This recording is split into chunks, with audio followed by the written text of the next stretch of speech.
Hello there, and welcome to the Cotswold Explorer. I'm Robin Shuckburgh, and since 2016, Ross Arrowsmith and I have been travelling the Cotswold Hills in England, describing and filming as best we can the incredible villages, architecture and scenery which make this region one of the most famous tourist destinations in the world.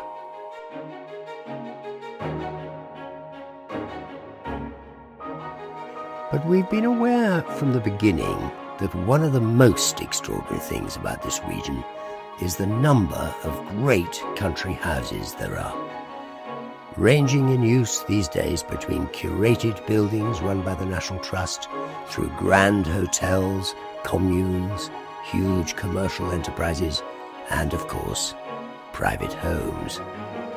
The one thing they have in common is fascinating histories.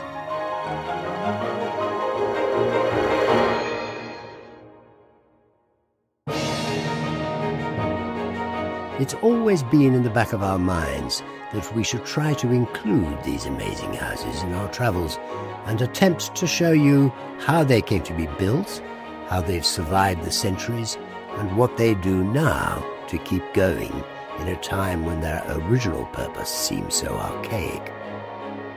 I am delighted to say that with the help of the National Trust, a couple of other building trusts, and in particular some of the braver owners of these iconic Cotswold houses, we are bringing you a series of documentary-length films on what are amongst the most spectacular buildings in the United Kingdom. Welcome to Cotswold Stately Home.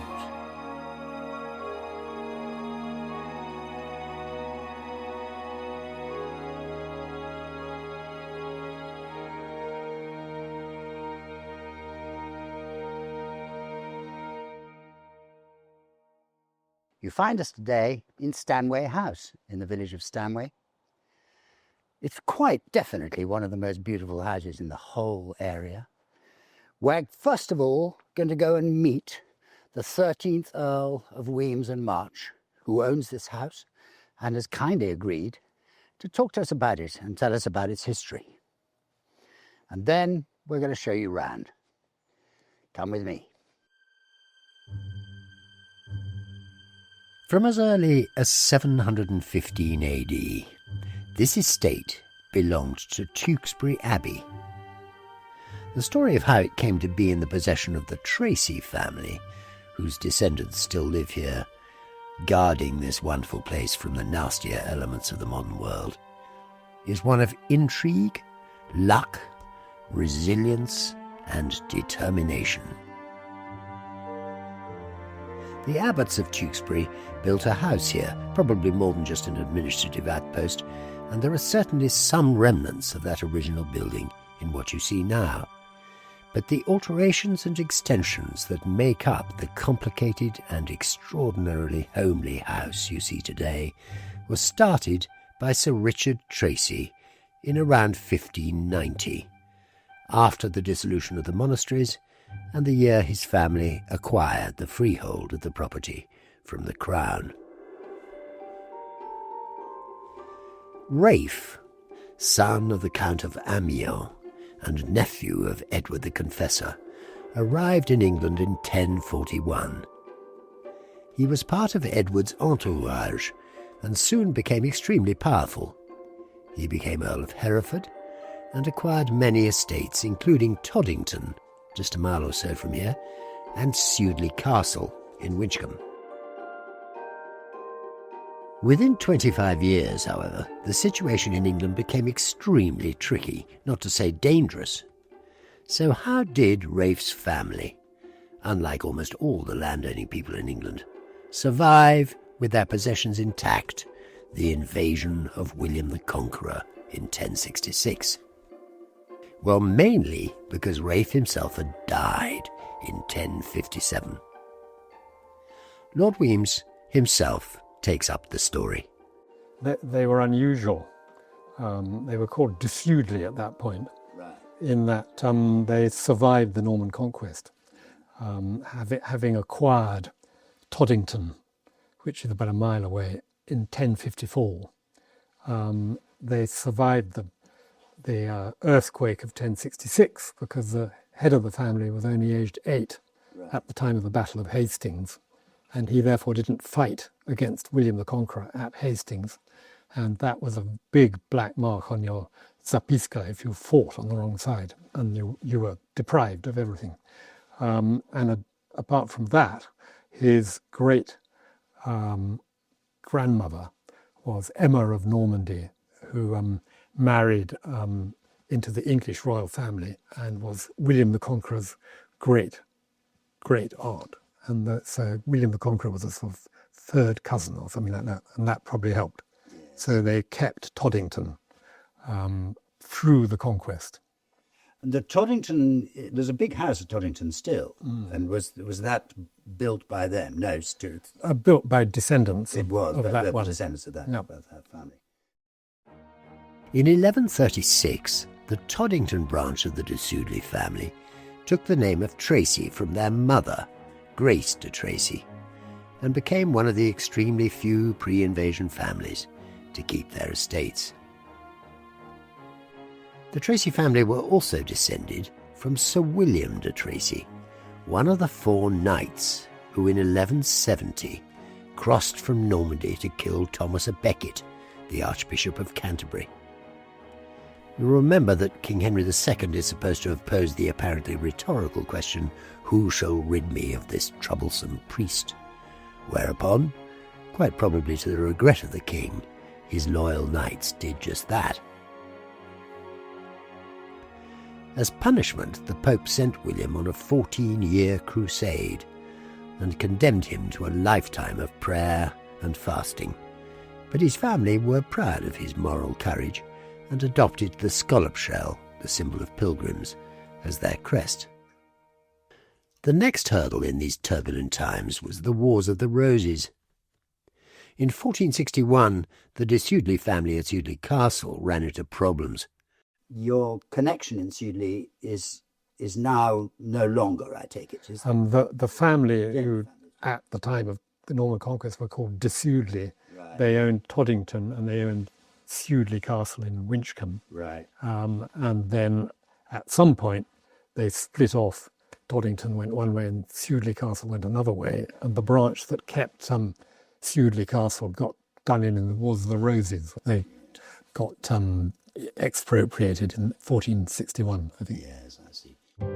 So once again, the Tracy family seemed to have avoided the political pitfalls of a tumultuous time.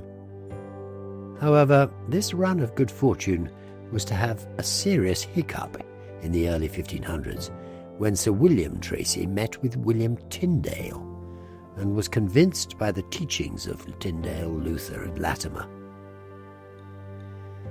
He was well before his time, particularly amongst the ruling class, and it put him at serious odds with the church. When his will came to be proved before the Bishop of London's court in 1530, he was declared a heretic, and his body ordered to be exhumed and moved from consecrated ground. This inspired one Dr. Parker, Chancellor of the Diocese of Worcester, to go well beyond his instructions and to burn William's bones at the stake. This extraordinary act backfired seriously on the church and became something of a cause célèbre amongst the reformers and a great boost to their party. William's son Richard, MP for Wootton Bassett, campaigned for the restoration of his father's reputation, and in doing so came to the attention of Thomas Cromwell, who became his close ally. On the 12th of February 1533, Cromwell wrote to the Abbot of Tewkesbury, desiring him to lease the manor of Stanway to his friend Richard Tracy. It took just 4 days for the instruction to be agreed upon. The monasteries were understandably nervous for their future at the time, and Stanway was let to the Tracy family for 100 years at a reasonable rent. Thus began the Tracy occupation of this beautiful piece of land and the original house built for the monks of Tewkesbury. Richard lived on pretty dangerously for the next 36 years, giving offence to monarch after monarch, but despite a spell inside the Tower of London, he managed, with a combination of luck and, we assume, charm, to survive perhaps the most turbulent time this country has experienced.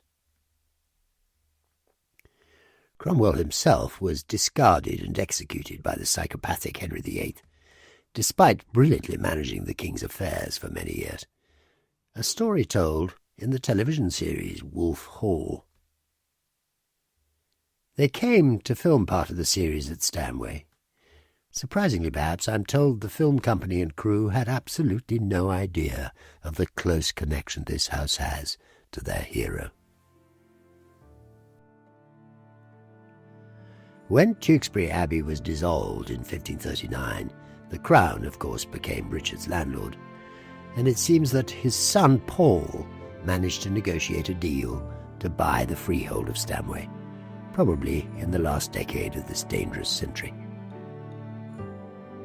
The Crown sold off most of the enormous estate they took from the monasteries, and a great many of the purchases were funded by mortgage, so the great boom in the building of country houses was delayed in most cases by a decade or so. In Paul's case, a good marriage to Anne Shackley from Aynhoe near Bicester allowed him to start building pretty quickly. He and Anne rebuilt the gabled west range of Stanway House with its incredible west window. And this staggering window is the glass. How much of the glass is old? And Well, it's all old, but we don't know how old. I mean, if you look up there, we think some of those are the oldest bits. right, Bits that you can hardly see through. I see exactly what you mean. Translucent. Yeah, And as clear as they can but make. who knows? Maybe it's 16th century. I'm not sure. I mean, it is just There's extraordinary. a lot of them, Usually, those panes. yeah. I've counted how many there are in the past. It's Yeah. over 1,000 panes. Yeah, And it was a revolution in the 1590s, suddenly having windows like that. You know, Yeah. It's like sort of modern glass and steel office blocks, Yes. skyscrapers, I don't know. It's a Yeah. completely unheard of thing to do, to have such huge windows. and was it as divisive? Do you think?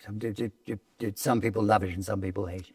Well, who knows? Yes. I think they all Everybody must have might as well have loved it, been so impressed by this I extraordinary suppose. change.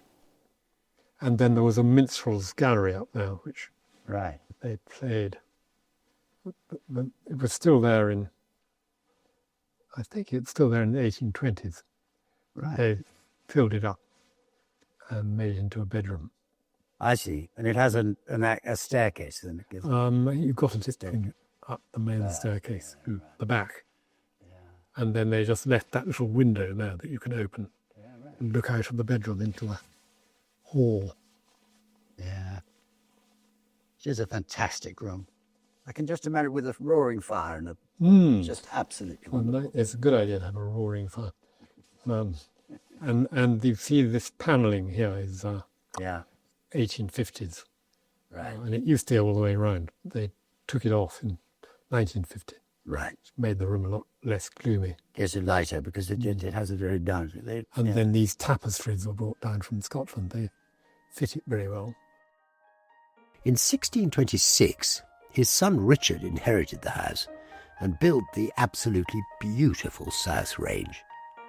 He was High Sheriff of the county, and as expected of him, he built the South Range of Stanway as a royal apartment on the off chance that he would receive a visit from the monarch. Sadly, he never did, but in the meantime, he kept the rooms pristine, unused, and full of his finest furniture. He also built the walled garden and quite breathtaking gatehouse with its internal courtyard and arches. Well, we think it was built in the 1620s. It's one of the last gatehouses to be built sort of quite so near the house Right. that it's the gatehouse for. After that, gatehouses were a thing you had at the edge of the park rather than just near the house. Yeah. And the probably the reason it's there is because this was a public road went through here. Yes, I see. Or a semi-public road, and so they wanted a gate on that, and they opened it to let people through. Yes, I see. Did they? So no, I see. And they wanted to have a courtyard. We think originally there was a courtyard on the west side of the house, and they wanted to have they moved the windows from the west side of this room to the east side of this room. Right. And then that was in the 1590s, and then they thought, no, it's not very nice looking out like that. Let's look into another courtyard. So they built this courtyard, including the gatehouse. Yes, I see. So they could still look into a courtyard. Yeah. And it's a very beautiful courtyard. It's not rectangular.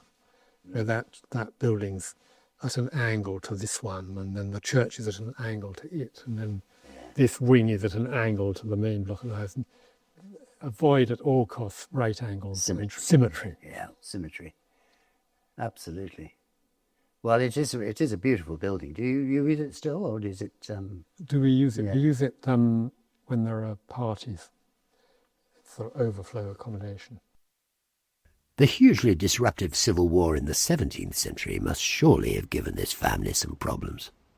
17th century civil war. Yes.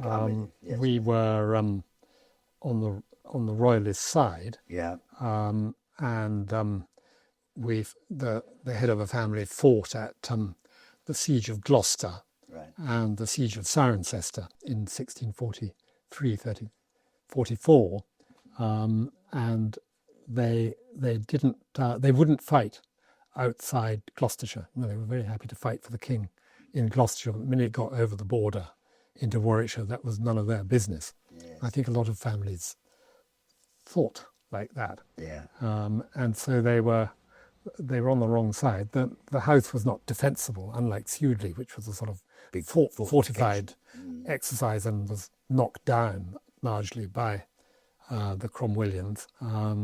Stanway was just sort of open, and no doubt it was looted and things like that.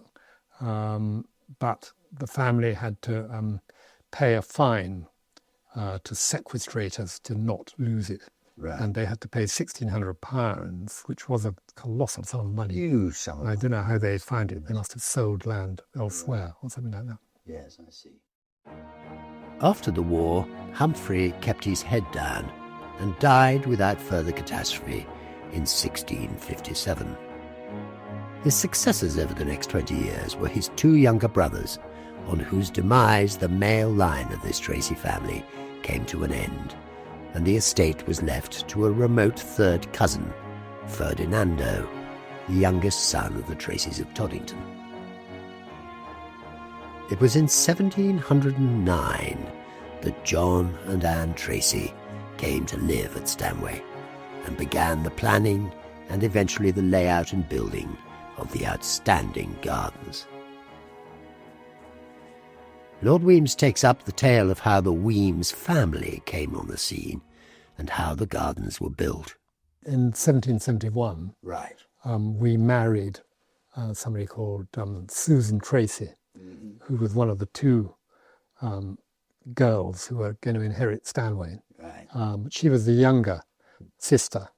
She had an elder sister called Charlotte Tracy.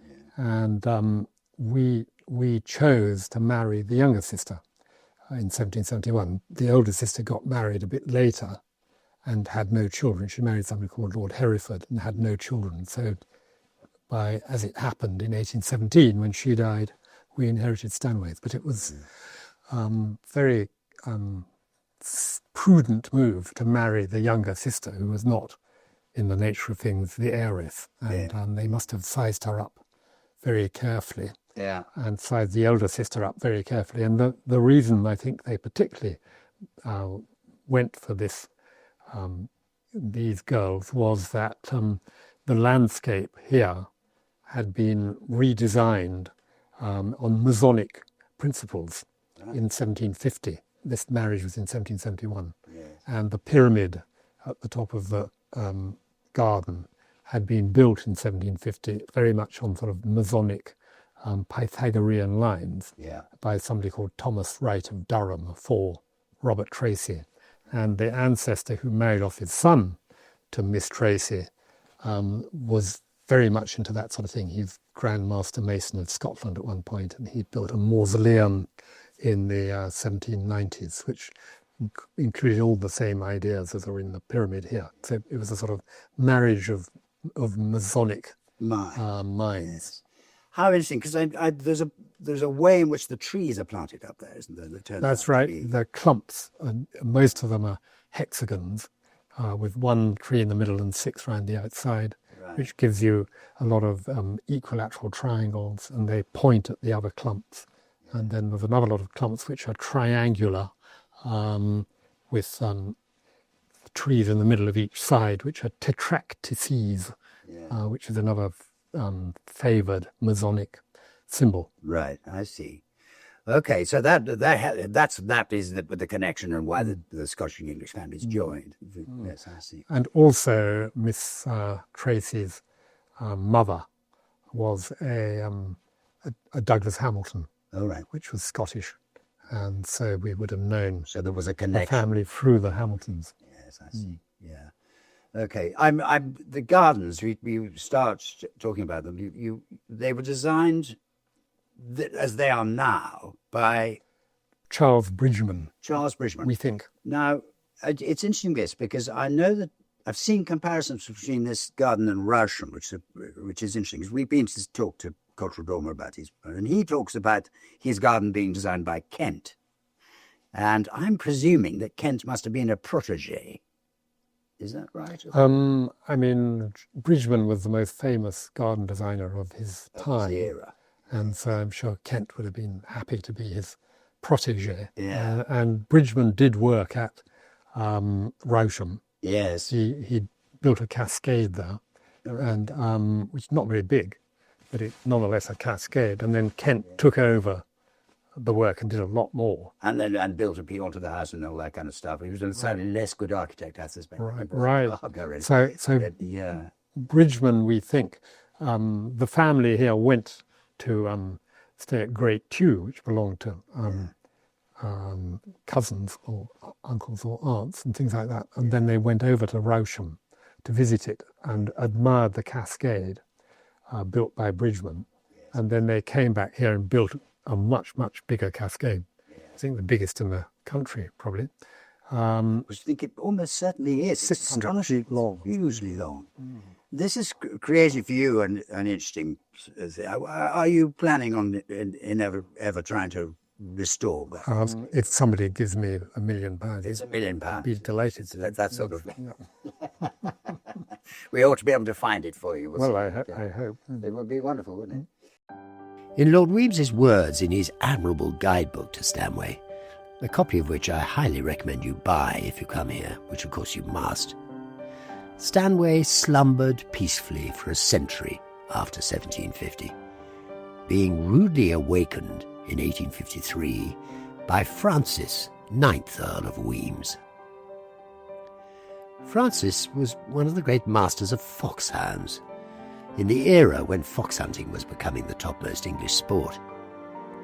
If we're honest, Francis was mainly and almost to the exclusion of everything else interested in his sporting activity. His wife, however, Louisa Bingham, daughter of the 2nd Earl Lucan, a family name familiar to those of you who are students of the 1970s social scandals, was very interested indeed in building. She replaced the windows in the beautiful south front. She put a huge and by all accounts hideous fireplace in the Great Hall, subsequently removed and installed in the Hard Rock Cafe in Dallas. And she built a substantial new servants' wing, blocking up the windows in the drawing room so as not to be overlooked by said servants. Stanway was under threat from the Philistines. Perhaps most destructively of all, they completely destroyed the magnificent water garden, filling in the ponds and lakes and removing the complex water systems. More of this bit of the story later, but meanwhile, here's Lord Wemyss again. I mean, there was a period in the 1850s when there were a lot of bits added onto the house. Yeah. Not very nice, done by William Byrne. And those were mainly domestic wings as a result of the, particularly the agitation over the Great Reform Bill of 1830 to 32. People in houses like this were a bit nervous about the loyalty of their servants. Right. And so they tended to try and give the upper servants really posh accommodation that would make them loyal. And so they built in the 1850s a wing which included very nice places for the butler and the housekeeper. And it's sort of a rational domestic wing. Not particularly nice, but very useful. And then that was expanded in 1913 to 14 under the architecture of Detmar Blow. Right. And so it just got a lot bigger. And then after 1945, there weren't so many domestic servants, so you didn't need so much of that, and there wasn't that much, nearly as much entertaining going on as had gone on before 1914. And also the architecture wasn't very nice inside, so my father decided to pull it down. It was your father who did that. Yes. And it was the best thing he ever did. And he did it in 1948. The listed buildings came in, I think the Act was 1948. Yeah. It took them about a year to compile the list. And he, if he hadn't done it then, you wouldn't be allowed to do it now. And it's been a huge improvement. Yes, I bet that. The house in its present state was taking shape. Lord Wemyss takes us first to what was probably the royal bedroom, reminding us that this south range of the house was built as a royal apartment, a sort of procession through the reception room, called the presence chamber, the bedchamber itself, and what was called a cabinet, a kind of study. This is lovely. It's a sort of, it's a library, but it isn't your library, is it? A boudoir. It's meant to be sulking room. Your sulking room, yes, absolutely. And very drafty room with all these windows. And so you use it yourself, or do you? It's theoretically for the wife Right. to use as her office, but she got a much bigger and better office in Oxfordshire, so she doesn't use it very much. It is valid. But I mean, these wonderful windows, this sort of wall of window, is one of the features of this house, isn't it? A lot of glass. Yes. After glass became sort of cheaper in the late I was going to ask, because it's 16th century. when it was first built, it must have been extremely difficult to have glass in that scale. I mean, in the 1540s, you didn't have windows like this. It happened in Elizabeth's reign. Suddenly you could build enormous windows Yeah. because glass was cheaper. And glass can be cheap, and presumably the technology, because the strength that you have to maintain in these windows comes out of these things. Yeah, that was very clever, It's the way they did it. yeah. It's an extraordinary thing. And a beautiful view up your hill towards your banqueting. That grass work is quite extraordinarily beautiful. We think designed by Bridgman. It was one of his signatures, and particularly that in the morning light when you get shadows on it in the rising sun. It's a very lovely way to use the landscape. Yeah, it's beautiful. And what this is the western escarpment of the Chilterns. Of the Cotswolds, rather exactly. it's themselves. Exactly. Yeah, that's amusing. And well, we'll talk a little bit about your fountain in a minute, but then that's a bit up there as well, isn't it? We then moved to the main drawing room, where some of the house's many treasures are to be found. Wow, what a wonderful ceiling! It's a funny ceiling. It's sort of 1850s. We think. Right. It doesn't quite fit, but it goes terribly well with these day beds. Yeah, And also, you've got to have a ceiling, and it's interesting. Yeah. If you compare it with the Robert Adam ceilings and things like that, it's much more exciting. yeah. And the nice little gold leaf baubles on the end of the fleur de lis, I suppose you call them. Yes, I suppose they are, aren't they? Sort of, yeah. But it sort of looks as if it was brought in from somewhere else, and it's sort of strange the way it doesn't sort of match. Because it doesn't actually fit the The cornice, which the cornice is Francis Smith of Warwick, Right. 1724 to 25. We know that from a diary entry, and the pilasters Yeah. are Smith of Warwick, and these 4 windows are Smith of Warwick.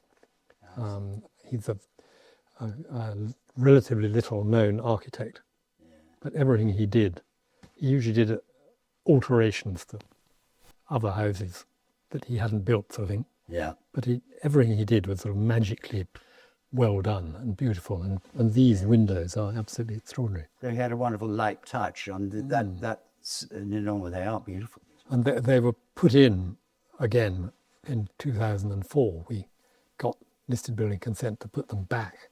They'd been blocked up in the 1850s because there was a domestic wing out there, which You didn't want to look at. they didn't want to be overlooked by people in the domestic wing in the 1850s. And anyway, so the room wasn't at all nice after the blocking up. And thank goodness we were allowed to open them up again. And it's completely transformed the room into a sort of goldfish bowl, isn't it? Yeah. And it showed you how narrow this wing of a house is. Yes. And it's 1 room wide. And it's sort of full of light. But it's restored the proportions of this extraordinary room, and it is absolutely. And somebody said they thought it was the most beautiful drawing room in England, which I can almost believe. Yeah, absolutely. Where did these wonderful things come from? Well, they're Chinese Chippendale, Chinese style Chippendale, made in the 1750s, we think, Really? for a house in Scotland, Yeah, I see. which had a Chinese room in it, which got demolished in 1923, Amesfield, near Haddington. Right. And they're unique. I mean, nobody else ordered beds like these, so they're No, very special. they are amazing. They're absolutely wonderful. Oh, fantastic. Well, and these, I better ask, these lovely portraits are They're family. They're mainly ancestors. Yeah. Yeah. Except for these girls over here. As far as I'm aware, they're not No. ancestors, but they're very special. They're by somebody called Jean-Louis François Lagrenet, Right. who most people have never heard of. But he was very famous in his day. He was second court painter to Louis XV in Versailles, and he was, I think, court painter to the Empress of Russia. And he was head of the French Academy in Rome, and he's an amazingly beautiful palette. They were painted for somebody called the Marquis de Verret in 1777. And then, following the French Revolution, they came onto the English art market and were bought by an ancestor. Yes. And they're very good. They are stunning. They are absolutely beautiful. But as I say, they're not Your relations, as far as not great granny or anything like that. No, that would be exciting, but But the rest of the people are. I mean, that's Miss Tracy, Susan Tracy, right. who we married in 1771 Yeah. with 2 of her children. Painting children was a new idea in the 1770s because children died like flies Yeah. in the early 18th century, so you didn't bother to paint them because it would only Remind you what you'd lost. about your losses. But by the 1780s, they were beginning to paint children, but they didn't do it very well. They looked much too sort of sentimental and sort of Yeah. silly. This is also 1780, more of the same family, slightly better, but still rather saccharine Slightly sentimental. they looks on the faces, by George Rumney. are. Right. And then that's the Weems ancestor who married Susan Tracy in 1771. Okay. Yes, he's a looking strange rather like fellow. George Washington. Yes. He may have been deliberately looking like You think he looked George wanted to look like Washington. George Washington. he Yeah, well, it's very reminiscent. he was an MP, and he got slung out for being the eldest son of a Scottish peer, which is a funny little rule they had, which Oh, really? they only applied 4 times.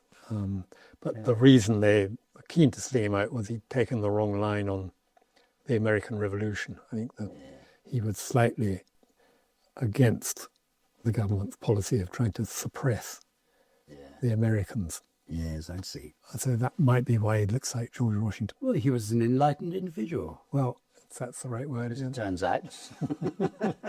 And then this is that boy up there, number 36. Yeah. He's called Digby Lord Gerard, and he died in a drinking match outside the Rose Tavern, Covent Garden. The Rose Tavern, Covent Garden was the most exciting pub in London, you know. And he got involved in some match outside it. He could drink more beer or champagne than the other guy, and he died on the pavement. Oh, goodness me. And then this girl here, number 37, that you can only just see, Yeah. when this birdie is his mum, Yeah. who was called Jane Digby. Yeah. And she has a blue bottle on her left breast, Right. which is unique. Nobody else has been painted with a fly on the skin. this There are is- 1 or 2 paintings, the fly sitting on your trouser leg and things like that. But on the skin is unique. And she came from a place called Gerard Fromley in North Staffordshire, I think. Yeah. And she had an uncle who was called Sir Everard Digby, Right. who was one of the gunpowder plotters in Yeah. 1705. Forgive her familiar. Yes, right. It's a familiar name. Right. He wasn't one of the sort of big 5 who started it. He just sort of helped. Yeah. You know, you can sort of borrow some of my horses or use my house as a for plotting in and things like that. And so he was convicted of treason, and he'd been a courtier. And so it was arranged that after they'd drawn him, that's to say, put him on a hurdle and dragged him through the streets of London to Tyburn to be hanged, drawn and quartered, it was agreed that he could have a chat with his friends from court. So he got off the hurdle and they sort of chatted about what was going on in the court for 10 minutes. And then the executioner said, well, Sir Everard, you know, we said 10 minutes and it's been 15, so I think we better get on with the business, sort of thing. And then they started drawing him. That's right, they hanged him for 10 minutes or something like that, and then disemboweled him and burnt his entrails in front of him and all that sort of thing. The whole. And then they cut out his heart and held it up to the crowd and said, "Behold the heart of a traitor." And Sir Everard said, "Thou liest," to the executioner before he died, which is quite courageous But brave. to say, to make remarks like that after your heart has been cut out. Done out of yours. Oh, goodness me. So he was considered the bravest of the gunpowder plotters when it came to his execution. My goodness, what a story. What a brutal lot we were. Well, times were interesting. Extraordinary story. This is wonderful. This is a harpsichord, is it? Jolly nearly. It's a piano. A piano. It's a Broadwood Right. piano. Can I open it up a bit? So it's hammers rather than plucking. That's right. And it's got a wooden frame, as opposed to a iron, or was it steel frame invented by Right. Mr. Stanway, and it's not in tune. And even if it were in tune, with me playing it, it wouldn't make a terribly nice noise.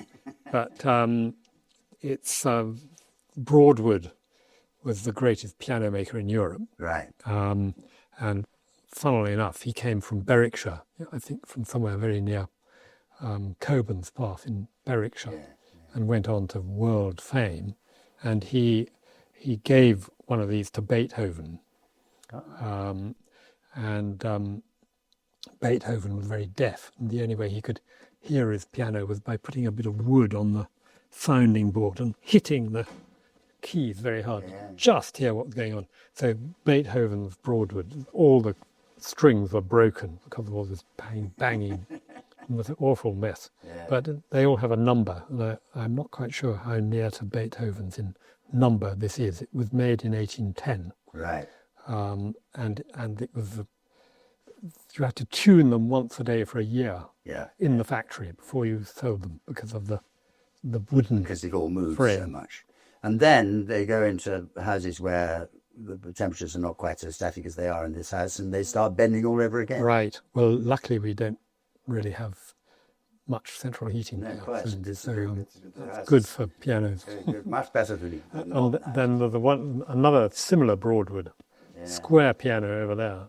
I don't know if you can see it, which is 1821. And we used to have, the children had two pet rats called Hazel and Whiskers, who escaped into the square piano, and we couldn't get them out. And we had to starve them out. And after a week, they sort of came out and surrendered. Put their hands up. But in that week, they'd been chewing up keys and sort of bits and pieces full time. Massacring a poor machine.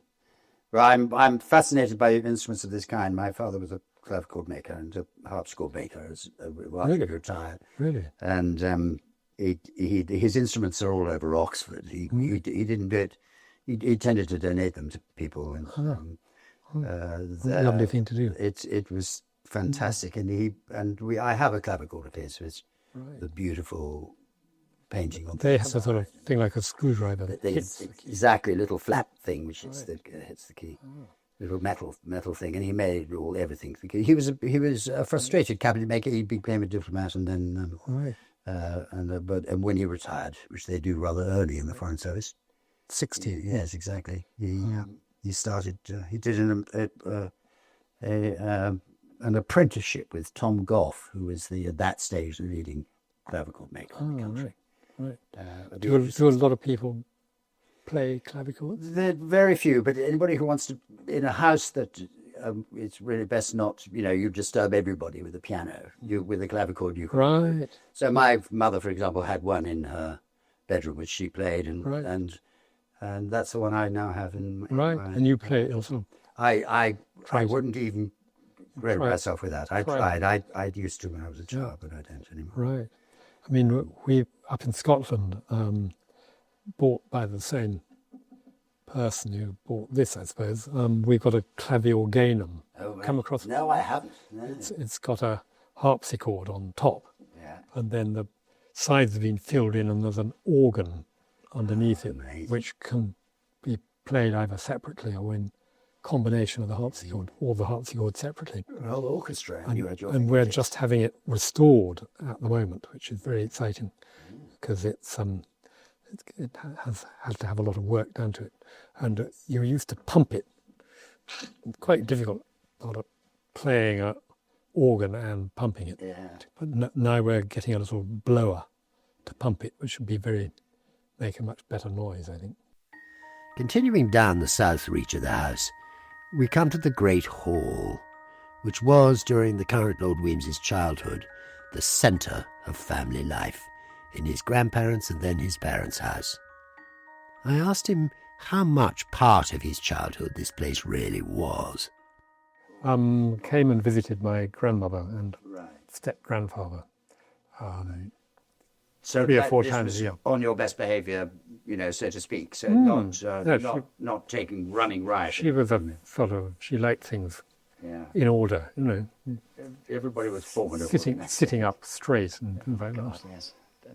And one loved her for it. Yes, of course. And she had a lot of staff. She had a cook and a chauffeur and a butler, things like that.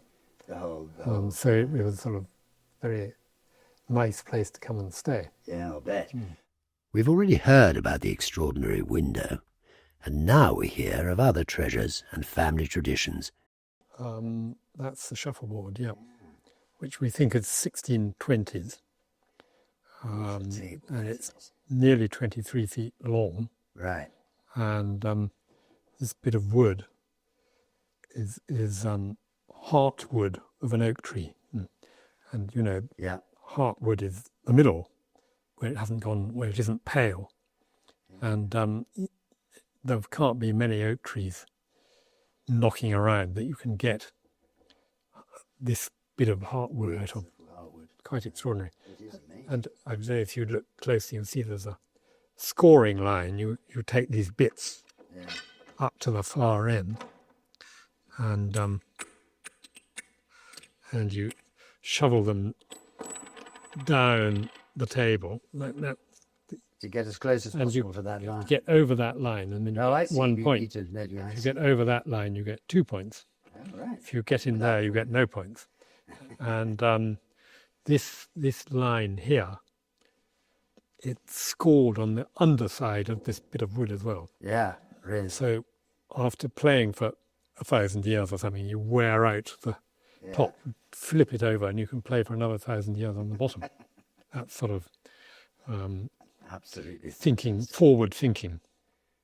Did you play on this as a child? Yep, quite a lot. It was the main activity Yeah. in this room, which was the sitting room. And a nice, quiet thing to keep the children amused. Yeah, Being so and much- even the grown-ups. Yes. And if you did very well, you got your name on the roll of honour. Oh, look. If you got more than 10 points, Yeah. you got on the roll of honour. And the most anybody ever got was 15 points. And that's right here. Oh, wow. And let's see, it's getting over faded. 15. I think it says 15 there in red ink. Yeah. Letty Guy, and then Roger Wake. Those are the only people who got 15 between 1951 and 1967. It's very, very difficult getting 15. You could, in theory, get 20 if they were all in this. Yes, if you got Bit at more the than end. that. But you get 50 there. That's an extraordinary skill. Hmm. And this all in the same handwriting, so... Yes, I think that's Guy Benson's handwriting. Hmm. And I managed to get 12 at one point. Jamie, 12, it says somewhere. There, I think that's the Jamie. that's Yep, you. there we are. That's the best I ever did. 12. But it was a game that requires practice. You know, it's just play it all weekend or all week, whatever it is, in the school holidays. It's a sort of, yes, that skill of being able to get things, it's like curling, isn't it? You get much better at it if you've done it all day. Then you get closer to it. Exactly. And it's a very nice noise in the background for people talking. You know, this funny noise. That's a sort of beautiful noise, isn't it? Nice. And then the chinking noise. Very nice. But you're meant to do it from the other end. Yeah, no, I see, yeah. And so this room, this wonderful room with this huge ceiling was used as your drawing room. It was the drawing room, yeah. And quite drafty. Yeah. But in those days, that's to say between 1950 and 75, there was central heating coming through those grills there. All right, yeah. And that stopped dead in 1975 when I came here. Right. And the price of oil. Do you remember the oil crisis of 1974? Very well. Yes. And I can't remember, the price of oil quadrupled. That's the end of central heating in this room. In this room, yeah. Well, listen, I mean, I'm not surprised if it would be, because it all just disappears into the... But it's a lovely room in summer. Yeah, yeah. The games didn't stop there. Just one other thing while you're in this room is the stamps on the ceiling. If you can avoid looking at the very newfangled fire. That's the unfortunate thing of the modern world. Trying to persuade the fire alarm people to do it a slightly less unpleasant colour than white, but we haven't got there yet. No. They say that they can't do them in any other colour. They don't do them in any other colour. That's And that if you paint them, they won't work. So Yeah. we're working our way through that problem. But you see the stamp, for which there are 4 and 5. Right. That was a game they used to play in the 20s when James Barry came here. Yeah. You would lick a stamp on both sides, and then you put the king's head on a penny, and then you flick it up to the ceiling and hope it's going to hit it so as to Right. stick. And very occasionally it does. There used to be more, I think. There used to be like some 20, and most of them fell off. There's just I think you see 5. 5 left. Yeah. But James Barry's neighbours, where he came from in Angus, Yes. there's a house there which has 200 stamps Really? on the ceiling, which is a lot lower than this, I may say. Yeah. Oh, wonderful. In the best tradition of great halls, there are many things hanging on the walls, and some ancient traditions fulfilled. And then the hatchments were brought in the 1890s. There was a vicar who didn't like hatchments, Oh, really? which is fair enough. Yep. And so we put them here, and they're much better here. Amazing. Yes. And they, if you're into heraldry, they're amazingly intricate amount of information Yeah. sort of encapsulated in all those hatchments. In the hatchments. We do a lot of filming at inside of churches, and they appear all the time, and I've never given nearly enough attention to them, really. And I mean, there's a mile away, Didbrook Church, that has 2 hatchments, which were in very bad condition, and we had them restored. And we wrote up about them. And the husbands of somebody called Mary Richardson, who married a Holford from Westonbirt, and she married somebody else, a Pratt. That's right, a Pratt from Coscombe. Yeah. And because of those hatchments, we now know a vast amount about Mary Richardson. Yeah. If she hadn't bothered to have a hatchment, nobody would ever have heard the name of her. No. If you want to be remembered, my advice is get yourself a funeral hatchment. You have to do it in a bit of a hurry. I presume you have to have it done after you're dead or Yeah. beginning to be dead. And before your whatever memorial Before service you have. your service. Yeah. And they used to hang them outside the front door Right. while you were in mourning. You could tell people were in mourning. Because the hatchments were hanging outside. And there were people in 1919 in Edinburgh who had hatchments outside their front door, having died of Spanish influenza. Yeah. James Barry, the author of Peter Pan, and made a baronet by George V in June 1913, played an important role in Stanway, as we will hear, but also in the surrounding villages. You can hear the stories of his cricket matches in our film of Broadway, one of our Cotswold stars. He was important for this village, wasn't he? Because he was a cricket enthusiast. My great aunt Cynthia Charteris, who became Cynthia Asquith, was into literature. Yeah. And Barry had a very disorganized sort of administration, and she became his secretary in about 1917 and got his papers in order and his correspondence in order. And then he was going to go off somewhere on holiday in 1923, and it fell through. And so he came here instead, and he rented the house off my great-grandparents for, I think, £200, and came here for 10 years and was incredibly popular, gave very big tips to everybody, started the cricket, a lot more cricket here than because he had his own cricket team, the Allow and Ackberries. He built the cricket pavilion. He had a literary week. He came here a fortnight, had a literary week and a cricketing week. And I don't know whether you remember Lord David Cecil, Yes. who was absolutely. taught English at New College, Oxford. Mm-hmm. He was chief of staff to Barry for the literary week. Sort of invited all the other authors and poets and such like to come and stay. And one of his jobs was to amuse Barry, who was an insomniac, after everybody else had gone to bed. And so he had to sit and tell Barry sort of witty anecdotes, and for an hour or two each night. And if Barry didn't find the anecdote witty enough, he would sort of groan, sort of terrible sort of groaning noises. And David Cecil said, trying to tell a sort of funny story to somebody who's sort of groaning like that was very, very challenging. Impossible. And then when he finally went to bed, he went to bed in the Detmar Blow wing, which was on a corner, and he had a terrible cough, which went on all night. So the coughing from Barry could be heard by many people of Cotswold down each corridor. Keeping everyone else awake. But he was a godsend. He really kept the show on the road. Yeah. For 10 years. That was what a great relationship to have with the other players. And then he organised plays. And here they had a stage here, and everybody acted Barry plays. One of the many extraordinary things about this house is the way it sits as if part of the landscape, tucked under the wonderful escarpment of the northern Cotswolds. There are very few great buildings that seem to exist quite so comfortably in their surroundings.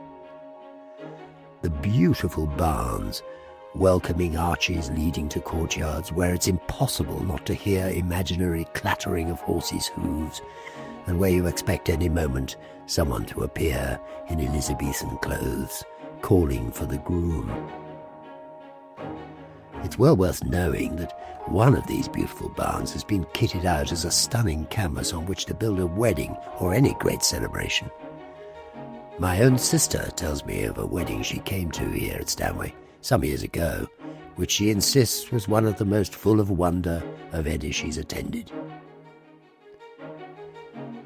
After the destruction of the water garden, as well as the lakes and mills by Lord Wemyss's 19th century ancestors, it has been his ambition to bring as much as possible of that incredible landscape back to life.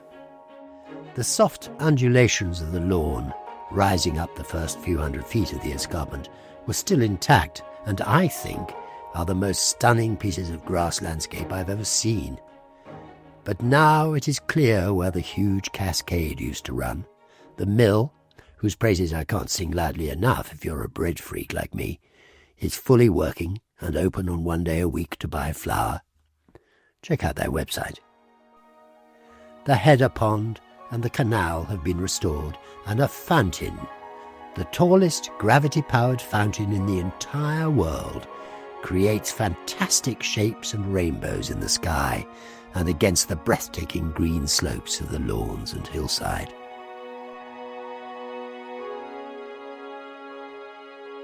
Lord Wemyss is, understandably, proud of his achievements bringing this part of the estate back to life. It was very lovely. Yeah.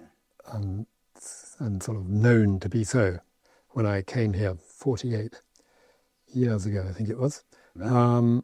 And actually, I'm amazed at how much better it's got in the last 48 years. Yeah. If you look around, the things that are good to look at, which weren't there, quite frightening how many of them there are, like the canal, which we put back in 1998. It's a huge transformation of the whole landscape, uncovering the cascade, which doesn't quite work, but it's visible. Yeah.